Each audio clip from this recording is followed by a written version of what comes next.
aí é onde a gente vai começar a falar isso para vocês agora, né? Que é a estética do sucesso internacional. Um pouco diferente do que a gente está acostumado aqui no Brasil, do que a gente está acostumado de pegar os nossos livros na mão, de olhar que aquele livro tem a orelha, tem um tamanho que é mais padrão aqui para o Brasil.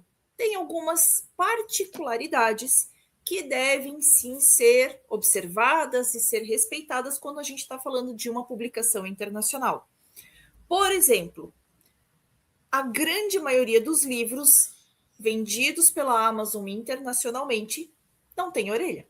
Então, a biografia do autor, aquela parte da história do autor, às vezes um pequeno resumo do livro, ele vai ter que ser inserido dentro do livro. Então, esse é um dos pontos diferenciais que a gente vê. Fora a questão do tamanho. Eles têm um padrão de tamanho, um tamanho padronizado lá, que é um pouquinho diferente do nosso. Então, quando a gente está falando sobre livros para serem publicados internacionalmente na Amazon, é necessário ter principalmente esse carinho e observar com atenção essa questão do ajuste da diagramação para o tamanho correto. Para quê? Para que vocês não corram o risco de ter o livro de vocês impresso num tamanho que vocês nem sabem exatamente qual é, escolhe lá o primeiro tamanho que vê pela frente, e aí o livro de vocês vão enviar o arquivo e eles vão fazer aquele arquivo caber dentro daquele tamanho que você ofereceu. Então você pega um livro, às vezes, que aqui no Brasil é 15 por 21 e coloca num tamanho lá que você não prestou atenção e ele sai um livro mais comprido e mais fino, que eles têm esse tamanho como um dos padrões, e a tua história fica desse tamanho, numa letra bem miudinha, bem lá no meio do livro.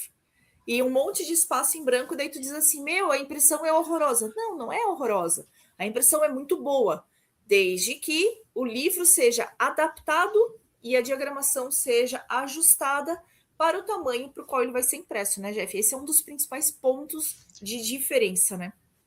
Exatamente, né? A estética do livro, né?